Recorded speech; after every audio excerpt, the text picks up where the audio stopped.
Halo, Assalamualaikum warahmatullahi wabarakatuh. Terima kasih untuk yang sudah datang ke channel aku.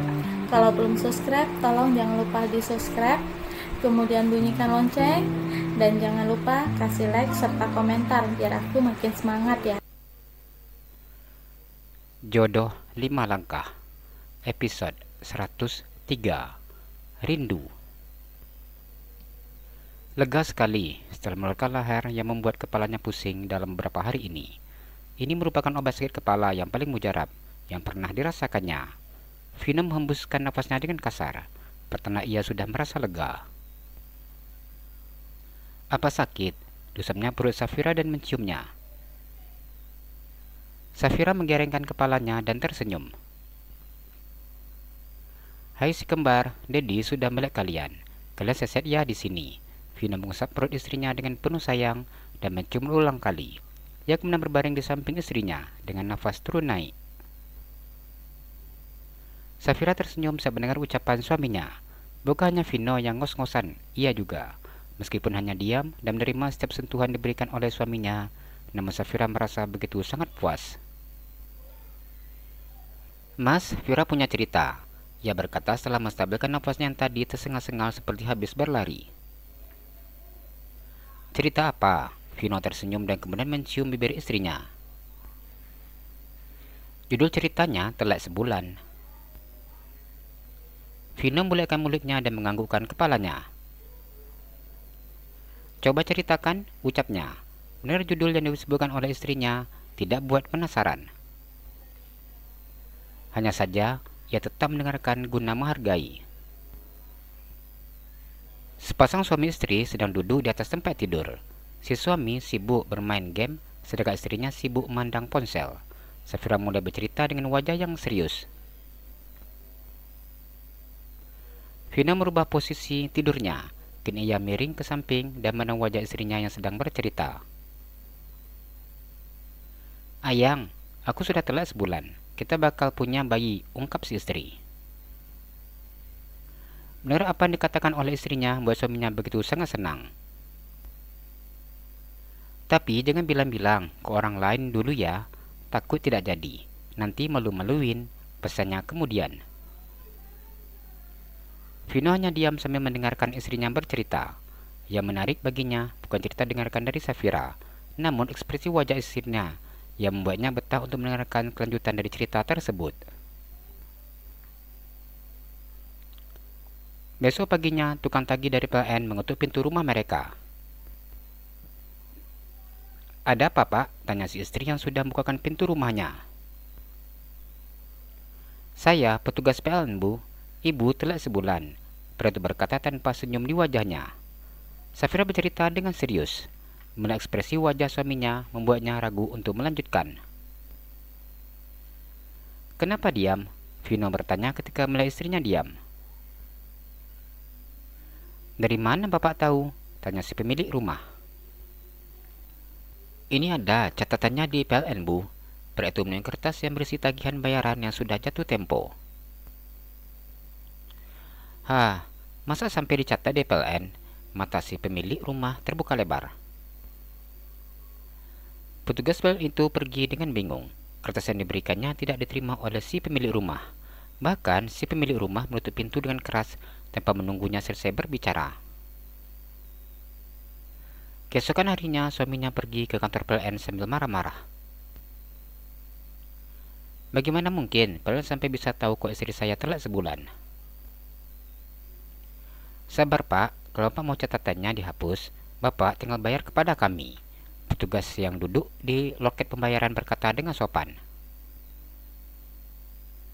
Kalau saya tidak membayar, emosi si suami semakin memuncak ketika mendengar ucapan bernada mengancam tersebut. Punya Bapak akan kami putusin, jelas wanita tersebut. Gila, punya saya mau diputusin. Kalau istri saya di rumah lagi pengen, terus pakai apa? Ya sungguh sangat kesal. Ya terpaksa pakai lilin. Mata pria itu terbuka lebar ketika mendengar ucapan petugas tersebut. Vino tertawa ngakak ketika mendengar cerita istrinya. Untung saja listrik di rumah ini tidak dicatat PLN, sehingga tidak ada yang datang ke sini untuk memberitahukan kalau kamu sudah telat 1 minggu sayang, ucapnya kemudian mencium bibir istrinya. Hahaha, iya juga mas. Mas, Vira ngantuk. Vira mau tidur. Dengan cepat Vino merapat dengan istrinya. Kini ia bisa merasakan kulit halus dan pakaian yang menjadi pelapis dan hangat tubuh istrinya. Safira menempelkan hidung mancungnya dada suaminya. Dalam waktu sekejap saja ia sudah tertidur. Enak sekali tidurnya. Barusan aja tadi cerita lucu. Sekarang sudah tidur aja. Vino tersenyum dan mencium bibir istrinya. Mengapa tadi aku tidak minta Vira untuk pakai baju dulu sebelum tidur? Sesalnya, kini alat tempurnya sudah kembali siap, sedangkan lawannya sudah sampai ke alam mimpi. Rangga berbaring di atas tempat tidur dengan senyum yang awet di bibirnya. Setelah ungkapan cinta yang sudah diucapkannya untuk Zainab, kini ia benar-benar bisa merasakan cinta yang berbalas. Apalagi kedua orang tua angkatnya sudah memberikan restu. Senyum mengembang di bibirnya ketika menang foto-foto yang terpajang dalam kamarnya. Foto ketika Zainab masih berumur 1 tahun, yang sedang digendongnya. Pengen lagi gendong adek seperti di foto. Rangga tidak pernah menduga bahwa rasa sayangnya, rasa cinta terhadap adik angkatnya akan berubah menjadi rasa cinta terhadap lawan jenisnya. Diamnya ponsel yang berada di sampingnya. Dibukanya aplikasi WhatsApp dan melihat Zainab yang sedang online. Telepon, video call, atau kirim pesan. Rangga mulai menimbang komunikasi apa yang akan diambilnya. Baru saja berpisah dan masuk ke dalam kamar masing-masing. Kini dirinya sudah dilanda rindu yang luar biasa. Telepon aja deh, video call aja lah. Paling nanti kalau seandainya Zainab tidak bisa angkat, pasti dia bakalan tolak. Rangga mencoba untuk melakukan panggilan video call. Senyum mengembang bibirnya ketika panggilan dilakukannya diangkat oleh si pemilik nomor. Belum tidur ya? Tanya Rangga ketika melihat wajah cantik calon istrinya. Sudah, jawab Zainab yang sedang menjamkan matanya. Bersyukur ia belum sempat membuka hijabnya, sehingga ia bisa mengangkat panggilan dilakukan oleh Rangga dengan cepat.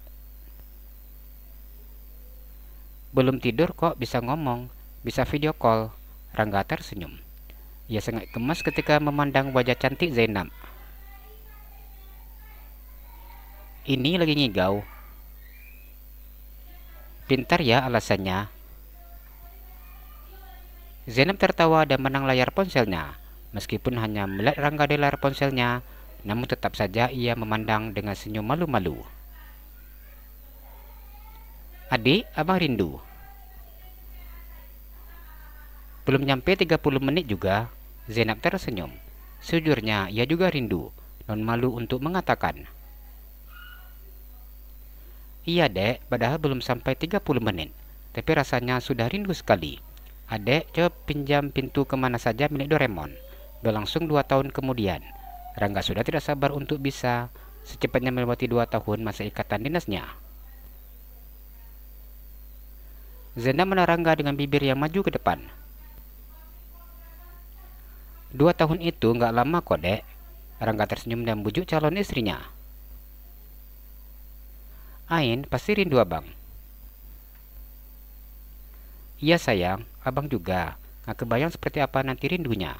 Rangga menatap Zainab. Bila nanti pergi ke tempat dinasnya, hatinya sudah tenang.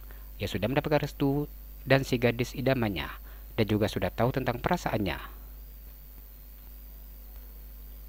Adek, terima kasih ya sudah mau terima cinta abang.